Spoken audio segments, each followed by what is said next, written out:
पाठशाला के पिछले कार्यक्रम में आपने ज्ञान कल्याण के बारे में जानकारी प्राप्त की थी। तीर्थंकर भगवान को केवल ज्ञान हुआ, सब शरण लगा, भगवान की दिव्य ध्वनि हुई, 12 कोठे बने, भगवान का विहार कैसे होता है, ये सब जानकारी हमने पिछले कार्यक्रम में आपको दी।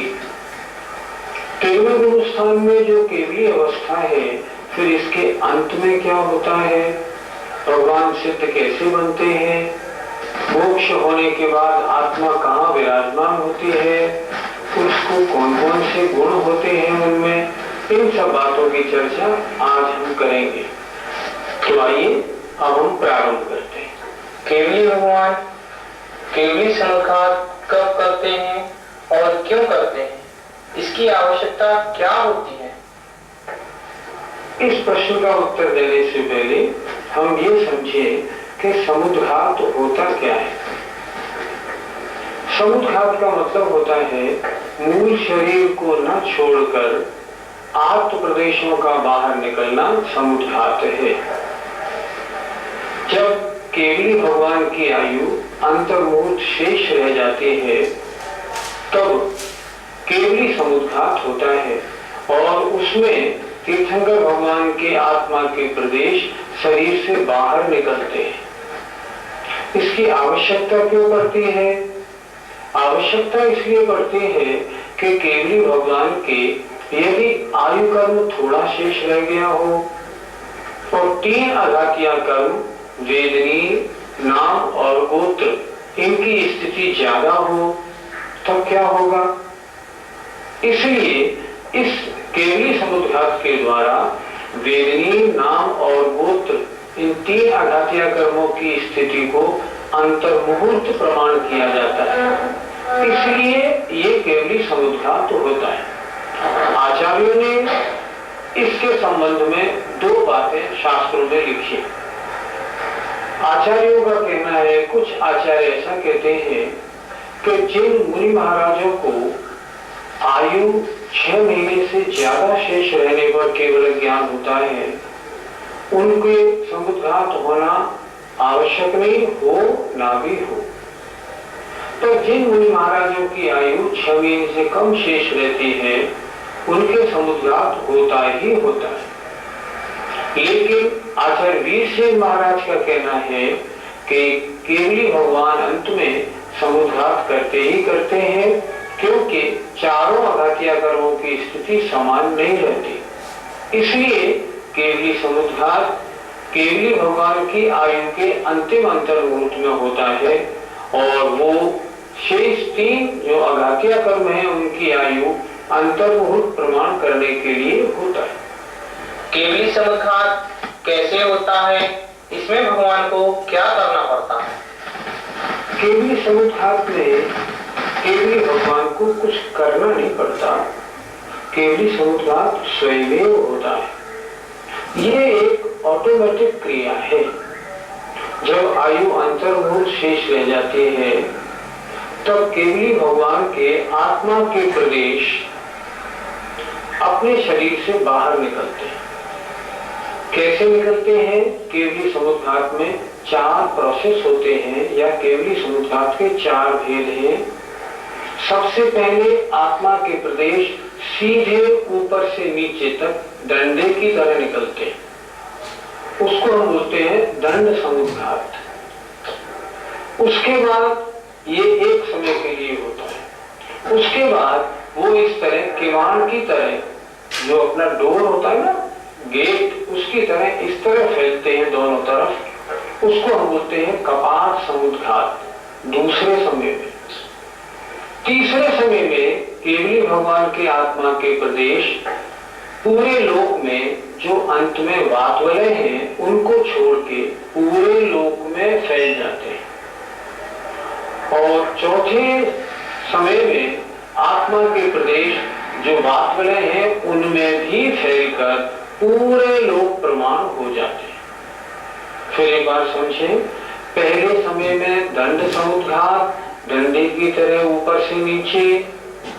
दूसरे समय में कपाट समुद्घात, नाम देख लेना, कपाट, कपाट माने किवाड़, तो दूसरे में कपाट समुद्घात दोनों तरफ, तीसरे में प्रतर समुद्घात वात वलयों को छोड़ के पूरे लोक में, और चौथा लोक पूर्ण समुद्घात, उसमें वात वलयों के अंदर भी आत्मा के प्रदेश समा जाते हैं।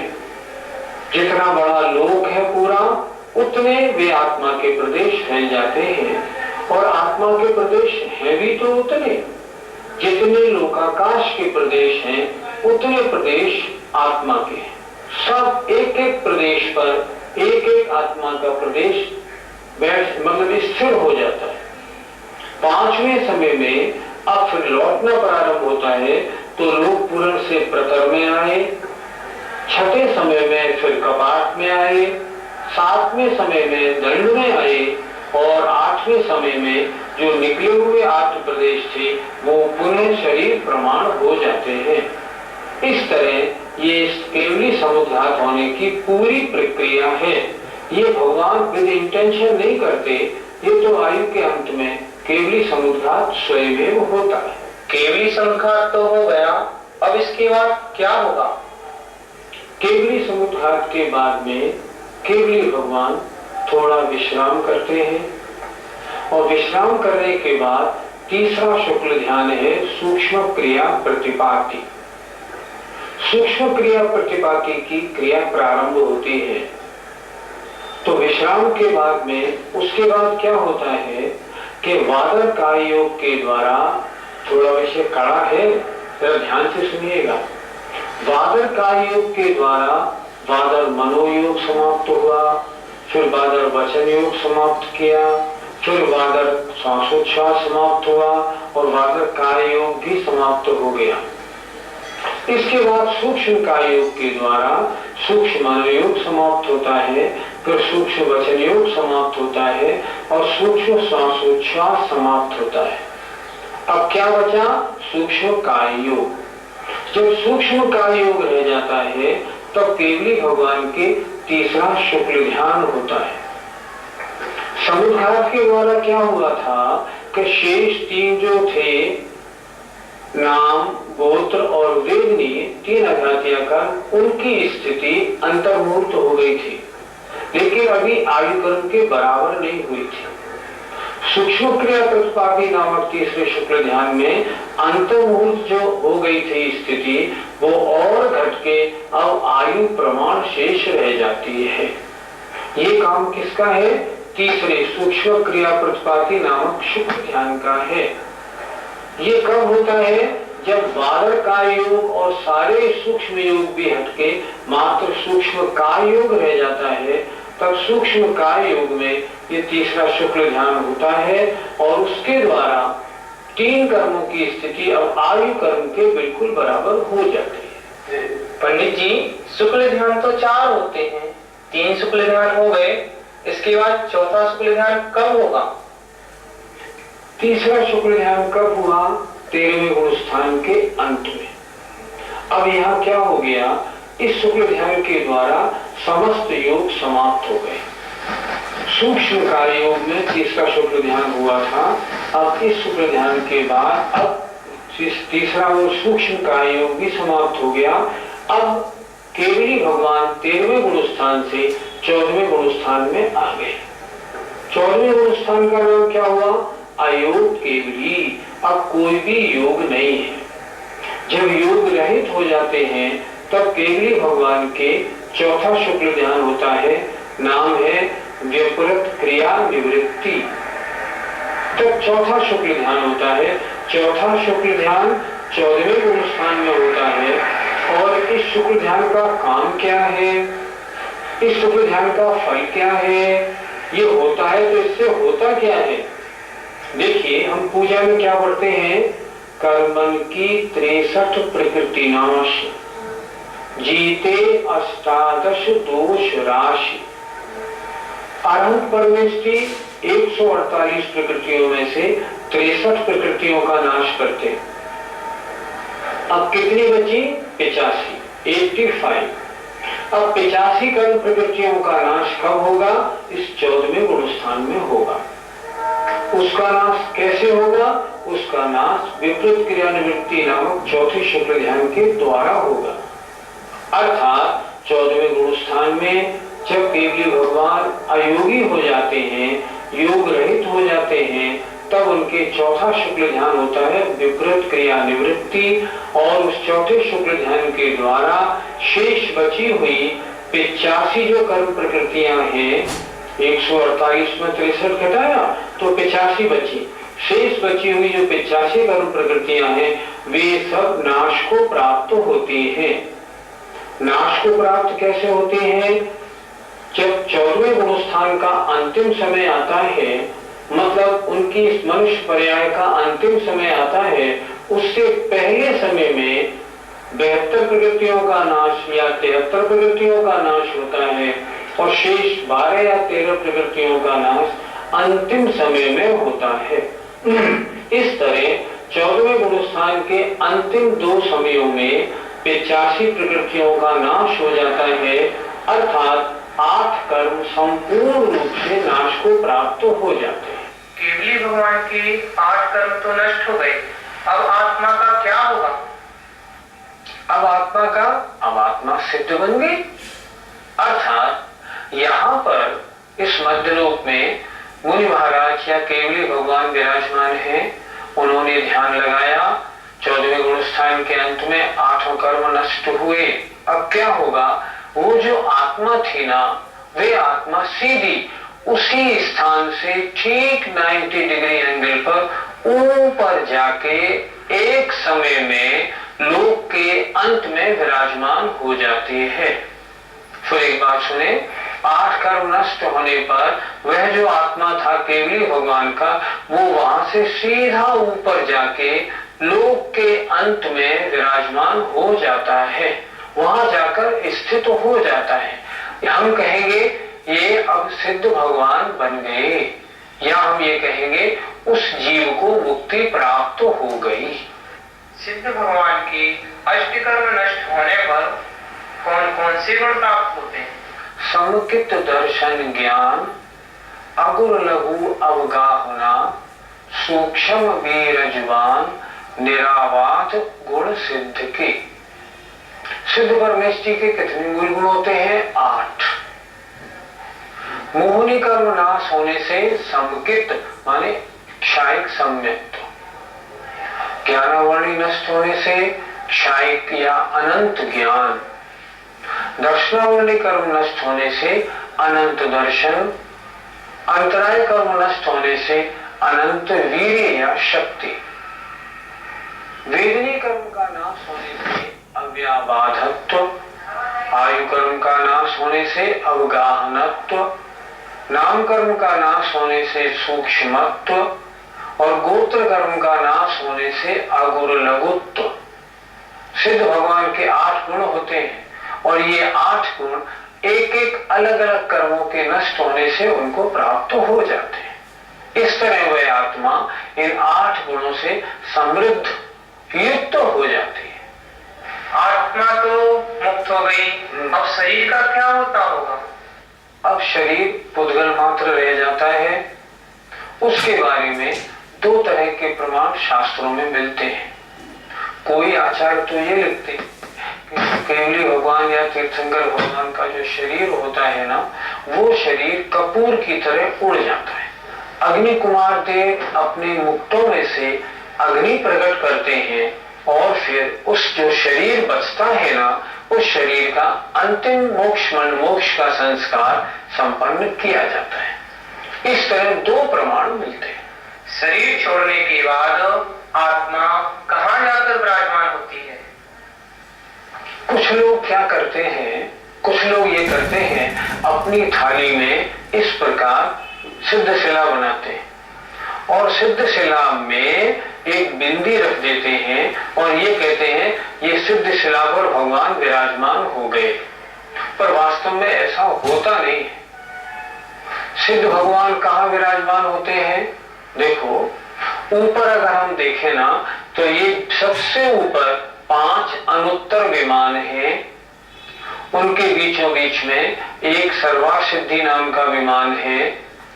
उस पूरे सारे विमानों से आप 12 योजन ऊपर जाएं, खाली स्थान है।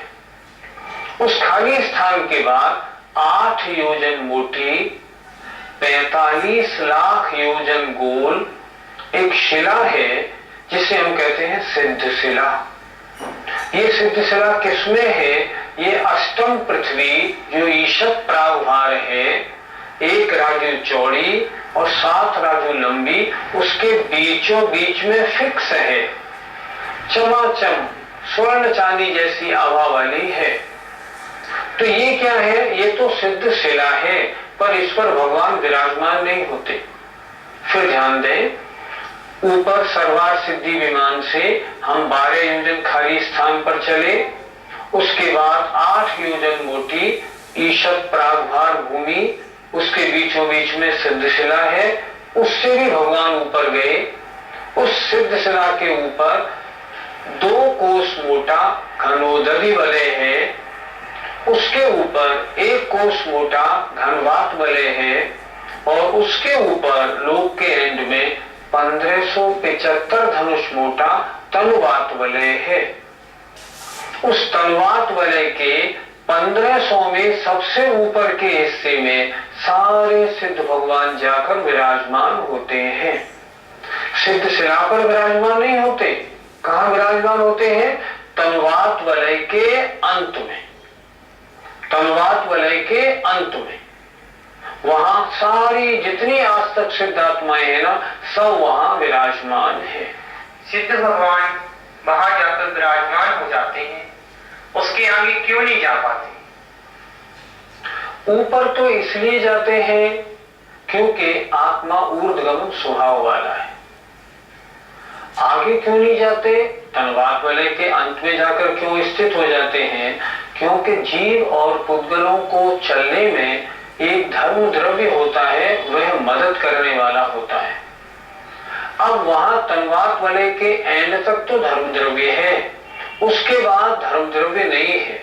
वहीं तक लोक है, वहीं तक क्षण द्रव्य पाए जाते हैं, उसके बाद तो अनंत अलोकाकाश है। तो ऊपर आत्मा गई और जहां तक धर्म द्रव्य है वहां तक जाके फिर रुक जाती है। कारण तत्वार सूत्र में लिखा है धर्मास्तिकाया भावात, आगे धर्म अस्तिकाया धर्म द्रव्य का अभाव होने से। एक रेल का इंजन है, कहां तक चलेगा? जहां तक पटरियां होंगी। पटरियां नहीं होंगी तो रेल का इंजन नहीं चलेगा। उसी तरह वे आत्माएं लोकाग्र तक जाती हैं जहां तक धर्म द्रव्य है।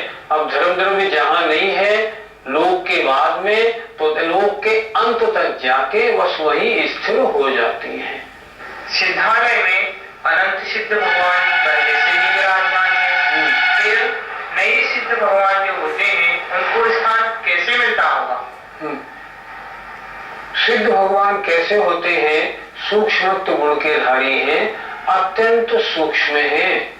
उनकी आत्मा कर्म रहित हो जाने के कारण अमूर्तिक हो जाती है। अमूर्तिक द्रव्य एक में एक समा जाए तो उनमें टकराहट नहीं होती। हम देखें ना, जैसे मान लो हमने एक बल्ब कमरे में जला दिया, उसका प्रकाश पूरे कमरे में फैल गया। अब दूसरा बल्ब हमने जलाया तो उसका प्रकाश फिर उसी कमरे में आया, तो उसमें कैसे समा गया? समा जाता है कि नहीं? और ये तो पुद्गल है और वो तो जीव हैं और सूक्ष्म है, अमूर्तिक हैं, तो वे सारी आत्माएं एक में एक अंदर जाके समा जाती हैं। हम पूजा में क्या बोलते हैं? जो एक माही अनेक राजे, अनेक माही एक लो, एक अनेक की नाहि संख्या, नमो सिद्ध निरंजनो। सिद्ध भगवान एक में अनेक विराजमान होते हैं। सूक्ष्म होने के कारण आकाश में अवगाहन की शक्ति है तो वो सबको स्थान देता है, और इनमें सूक्ष्म होने के कारण, अमूर्तिक होने के कारण एक दूसरे को बाधा नहीं मिलती, एक में अनेक सिद्ध परमेष्ठी विराजमान हो जाते हैं। पंडित जी साहब, सिद्धालय में कोई स्थान खाली है या नहीं? ऊपर सिद्धालय 45 लाख योजन गोल, मोटाई कितनी? मोटाई 525 धनुष, इतने में अनंत आनंद सिद्ध परमेष्ठी विराजमान है। आचार्यों ने शास्त्रों में लिखा है कि उस 45 लाख योजन विस्तार वाले सिद्धालय में एक रंच मात्र भी स्थान खाली नहीं है। अक्सर लोग सोचते हैं यहां से सिद्ध हुए तो सीधे ऊपर जाके विराजमान होते हैं। 45 लाख योजन का मनुष्य लोक है तो 45 लाख योजन में से ही मनुष्य सिद्ध बनते होंगे, बिल्कुल बनते होंगे। अब सवाल यह है, जो लवण समुद्र है, जो कालोदधी समुद्र है, इनके ऊपर तो स्थान खाली होगा। क्यों? इनसे तो सिद्ध होते नहीं, सिद्ध तो जमीन से होते हैं, पर ऊपर सिद्धालय में स्थान खाली होना चाहिए। अच्छा, जो सुमेरु पर्वत 10,000 योजन मोटा है, वहां तो कोई ध्यान लगाएगा नहीं। जो भोग भूमियां हैं, वहां तो कोई ध्यान करने वाले होते नहीं, वहां तो भोग भोगने वाले होते हैं, तो उनके ऊपर कोई भी सिद्ध नहीं होगा, स्थान तो खाली होना चाहिए। इसका उत्तर ये है, एक भी रंच मात्र भी स्थान खाली नहीं। कारण ये, पूर्व भव के कुछ बैरी देव होते हैं, उन वैरी देवों ने क्या किया, यहां से कोई मुनि महाराज जिनसे उनका बैर है और वो ध्यान लगा रहे हैं, उनको उठाया और समुद्र में ऊपर से डाल दिया। समुद्र में नीचे आते आते उनको केवल ज्ञान हो गया और वो मोक्ष पधार गए। तो वे कहां उनकी आत्मा विराजमान होगी? समुद्र के ऊपर। पर्वतों में क्या होता होगा? जैसे मान लो सुमेरु पर्वत है, अब सुमेरु पर्वत में अंदर गुफाएं बनी हुई हैं, उन गुफाओं में मुनि महाराज ध्यान कर रहे हैं और ध्यान करते करते शुक्ल ध्यान लगाया, कर्मों को नष्ट किया और आत्मा सीधी ऊपर चली गई। तो वो आत्मा कहाँ विराजमान होगी? पंचमेरु के ऊपर। तो पर्वतों के ऊपर कहो, भोग भूमियों के ऊपर कहो, या कहो समुद्र के ऊपर, कहीं भी वहां रंच मात्र भी स्थान नहीं है। पूरा 45 लाख योजन विस्तार वाला क्षेत्र सिद्ध भगवानों से लबालब भरा हुआ है। जो आत्मा सिद्ध बन गई है, वो आत्माएं कभी वापस आएंगी भी या नहीं? सोचो, जन्म मरण का दुख इस संसार में किस कारण से मिलता है? कर्मों के कारण। अब उनके अष्ट कर्म नष्ट हो गए, अब उन्हें कोई पर्याय क्यों मिलेगी? कोई पर्याय मिलने का काम ही नहीं। आश्रय बंद होता था राग द्वेष के कारण, अब राग द्वेष समाप्त हो गए, आश्रय बंद का कोई काम ही नहीं। अब ना आश्रय बंद, ना संबंध जरा, ना मोक्ष, ना पुनर्जन्म, ना मरण। अब तो ये आत्माएं जो ऊपर विराजमान है, अनंतानंत काल तक ऐसी की ऐसी ही विराजमान रहेंगी। रंच मात्र हिलना डुलना भी इनमें नहीं होगा। इसलिए हमारे जैन धर्म के अनुसार जो एक बार सिद्ध बन जाती है आत्मा, वो संसार में नहीं आती। हाँ, अन्य कुछ धर्म संसार में ऐसे हैं जो ये मानते हैं कि ये सब आत्माएं जो ऊपर मोक्ष में चली गई हैं या वैकुंठ में चली गई हैं, ये सब एक निश्चित समय के बाद सबको पुनः संसार में आना पड़ता है। लेकिन जैन धर्म के अनुसार एक बार सिद्ध बनने के बाद अब कभी संसार में लौटना होता ही नहीं। जो आत्मा सिद्ध हो जाती है, क्या उनका कोई आकार भी होता है? हाँ, क्यों नहीं। मान लो पद्मासन से कोई तीर्थंकर या कोई केवली भगवान मोक्ष पधारे हैं, तो उनकी आत्मा उनके शरीर से कुछ कम प्रमाण उसी पद्मासन के आकार से वे आत्मा के प्रदेश ऊपर विराजमान रहते हैं। अगर मान लो कोई खड़गासन से मोक्ष जाते हैं, तो उनके आत्म प्रदेश खड़गासन से उस शरीर से कुछ कम आकार में ऊपर सिद्धालय में विराजमान रहते हैं। अर्थात सिद्धालय में भी आत्मा का आकार होता है, अंतिम आसन के अनुसार होता है और उस शरीर की लंबाई से कुछ कम प्रमाण होता है। आकार में सब रहते हैं, ये नहीं कि वो आत्मा सारे लोक में फैल जाती हो, ऐसा नहीं होता। सारी आत्माएं उसी आकार से ऊपर विराजमान रहती हैं। जैसे भगवान ऋषभ देव 500 धनुष, उनकी आत्मा इसी लंबाई में। अब तक कितनी आत्माएं सिद्ध पद प्राप्त कर चुकी हैं? आचार्यों के अनुसार, शास्त्रों के अनुसार अनंतानंत सिद्ध आत्माएं ऊपर विराजमान हैं।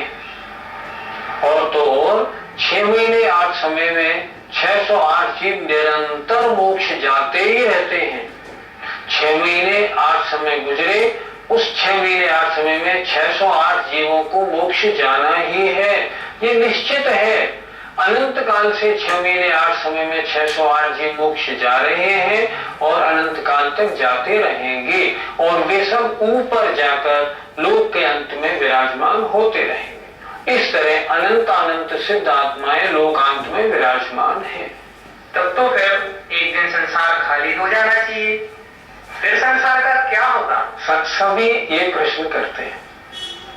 सोचे, संसार में कितने जीव हैं? अनंतानंत। और छोटे उदाहरण से समझे, आलू का एक तिनका आपने सुई की नोक पे लिया, इसमें कितने निगोदिया जीव हैं? अनंतानंत। कब से है? अनंत काल से भरे पड़े हैं। और आचार्यों ने क्या लिखा? अनंत काल में जितने अभी तक सिद्ध हुए हैं वे इस आलू के एक नोक के तिनके में जितने जीव हैं उनके अनंत में भाग हैं। अनंत काल में जितने सिद्ध हुए हैं उनसे अनंत गुणे जीव तो आलू के एक तिनके में हैं। सोचो, जब अनंत काल में आज तक संसार खाली नहीं हुआ तो आज क्या संसार खाली होगा? अब कभी सवाल खाली होने का प्रश्न ही नहीं उठता। अनंत संख्याएं जो होती हैं ये कभी समाप्त तो होती ही नहीं। विज्ञान में एक इन्फिनिटी होता है ना, इन्फिनिटी माने जिसका कभी एंड नहीं हो। तो सिद्ध भगवान अनंतानंत, लेकिन उनसे भी अनंतानंत गुने वो जीव हैं जो भी संसार में भरे हुए हैं। इसलिए कभी जीवों की संख्या कभी समाप्त होने का सवाल ही नहीं उठता। जो आत्माएं सिद्ध हो गई हैं उन आत्माओं को क्या सुख होता है? ना खाने को मिलता है, ना पीने को है, ना कुछ मौज मस्ती करते हैं, फिर कैसा सुख? हम संसारी अज्ञानी जीवों को खाने पीने में, मौज मस्ती में सुख मालूम पड़ता है, लेकिन वो वास्तव में सुख नहीं। दुख क्या है? आकुलता का होना दुख है और आकुलता समाप्त हो जाना सुख है। आकुलता हर संसारी जीव को कर्मों के कारण होती है। कर्म नष्ट हो गए, आकुलता समाप्त हो गई। अब क्या है? अब कुछ भी नहीं करना, इसी का नाम सुख है। आज हमने मोक्ष कल्याण के प्रकरण में केवल भगवान को कैसे ध्यान होता है, कैसे मोक्ष होता है, आत्माएं कहाँ जाके विराजमान होती हैं, उनके गुण क्या है, कितने जीवों को सिद्धालय प्राप्त हो चुका है, बचे हुए शरीर का क्या होता है, ये सब जानकारी प्राप्त की। इस मोक्ष कल्याण के सुनने से हमें लाभ क्या हुआ? हम भावना बनाएं, हम सोचें, हे भगवान ऐसा दिन कब आएगा जब हमारी ये पतित आत्मा, हमारी ये अज्ञानी आत्मा कब ज्ञानी बनेगी और ज्ञानी बनने के बाद इस जैसे मोक्ष कल्याण में हमने देखा ऐसे हम सिद्ध कब बनेंगे? भगवान हमें ऐसा वरदान दो, ऐसी हम पर कृपा करो जो हम भी इसी प्रकार मोक्ष को प्राप्त हो जाएं। आइए, जय जिने।